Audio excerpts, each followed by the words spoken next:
Sunita, I'll start with you. Why 4 chairs? Sorry? Why the 4 chairs? We might welcome someone else on stage. All right? I need to be surrounded by women.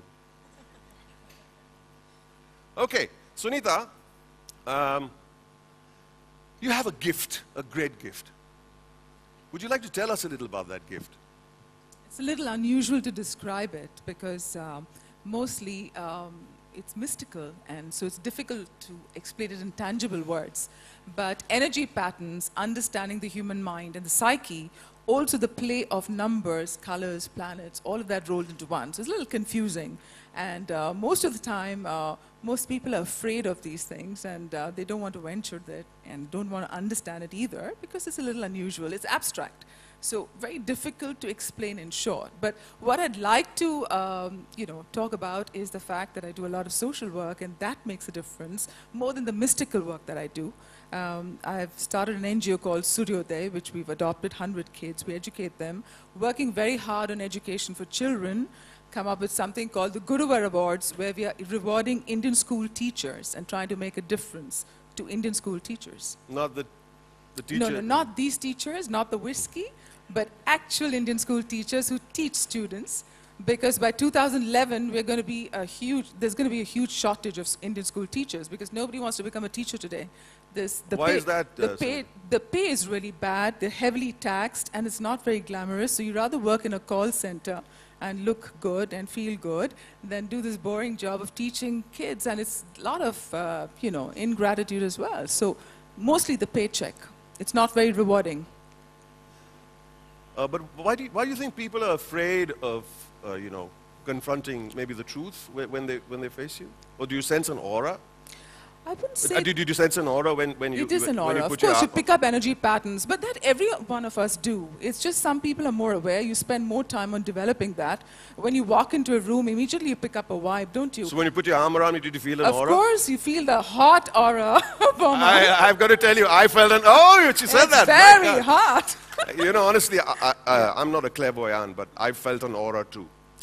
Sure, I believe you. Sure, I did. Sure, yeah. So neither we can't go on meeting like this, Tell me, in your own words, you've said that you feel crestfallen that your work with celebrities strips away credibility and strength. That's true. Would you like to talk about that? Unfortunately, because I have a few famous clients, I'm known more for that, and they happen to be filmy clients. I don't have anything against the filmy clients. God bless them. No, you they shouldn't. need more help than most other people.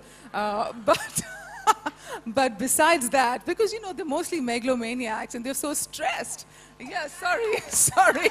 And how do you remain on top, without feeling insecure and all of that? So it's tough. The Botox and the keeping the weight under control. What's she talking about, man? And the love affairs that you have to keep hiding. You can't have a damn personal life, for God's sake. So all of that, that's where I come in the picture. That's where you come in the picture, doing the love affairs. No, the handkerchief and the consoling and hand-holding. But besides that... anyone who's having a love affair needs a handkerchief? Most of the time. Really? They mostly choose the wrong people. Oh, is that what it is? That's what it is. Oh, so that's where, it's a little complex. No, but it really, good work that I do is, looking after kids and working with orphanages and education. That's completely forgotten because it's not famous, it's not glamorous. But what you're saying is that the work you do with film personalities isn't really good? It's good. I think it's rewarding in its own way. Let me tell you a small story. Yeah. 7 years ago, a dear friend of mine, who was been an actor for maybe 6 years before that, was offered a film in which I acted in. It was called Munna Bhai MBBS. And that friend of mine was not very happy to do that film for various reasons. And he kind of refused the role. But you were a friend of his, and you talked him into doing that film and saying that this film will change your life. And, sorry, Maria? Same business. You said that this film will change your life. He was, of course, unhappy that it wasn't an equal part. And to put it crudely, he himself said that it was a sidekick's role. But you insisted that he should do the film. Of course, the film that I'm talking about is Munna Bhai MBBS. And was not her? It wasn't? Same business, yeah? And the friend is Arshad Warsi. There's another person. Arshad Warsi, big hand for Arshad Warsi. He's here tonight, ladies and gentlemen.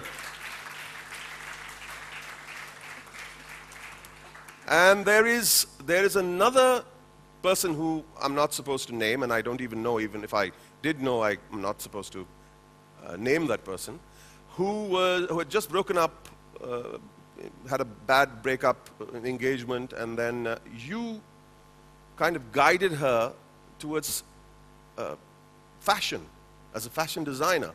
And today that person happens to be one of the top fashion designers in the country. Could you tell us a little about that? Unfortunately, I don't like to talk about that because it's, yeah, of course. The person I know who you're referring to, but I won't give names. It's confidential. Sure. Yeah, she did come to me after a breakup and completely shattered because, you know, the Indian society, by 22, if you're not married, there's something wrong with you. So it was really traumatic for her. And she went on about, you know, how life is over for me and I don't know where to go, and I pushed her towards fashion, actually sent her to fashion school. I said, just do that, believe in me enough to do that, which she did. And today when I see her up on the ramp and things like that on TV, everything, I feel very proud of her. So that's good. Fantastic, yeah. Which brings me to my darling